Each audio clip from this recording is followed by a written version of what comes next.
বলা হয় পীরের লকব কি, পীর কাকে বলা হয়, হক্কানি পীর কে, পীরের সংজ্ঞা কি?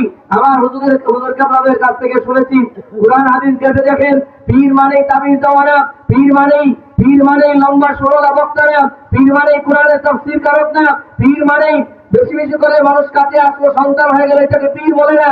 এই হইতে পারে ভালো বক্তা হইতে পারে, তাফসীর কারক হইতে পারে, কিংবা তার কাছে এসে সন্তান হারা মানুষ সন্তান পাইতে পারে, ক্যান্সার রোগ ভালো হইতে পারে। এইটা পীরের সংজ্ঞা না। পীর কাকে বলা হয়? পীর তো সেই ব্যক্তি যার সামনে বসলে মানুষ দুনিয়ার সবকিছু ভুলে আল্লাহর প্রেম সাগরে চিল্লে থাকে। কথা বলেন ঠিক কিনা? অন্য হাজার পীর আছে, আপনারা যারা মাইকের আওয়াজ শুনছেন, আপনাদেরকে বিরুদ্ধাচরণ করছি না, আপনারা প্রমাণ করেন, আপনারা নিজেরা মিলে আনেন কোরআন হাদিস মোতাবেক কাদেরকে পীর বলা হয়। পীরের সংজ্ঞা খুঁজেন। পীর তো তারাই যাদের সামনে বসতে আল্লাহর জিকির কলবে জারি হয়। পীর তো তারাই যাদের সামনে বসতে সুলতান আজকার জারি হয়। পীর তো তারাই যারা এই জমিনে বসে মদিনাকে দেখাইতে পারে।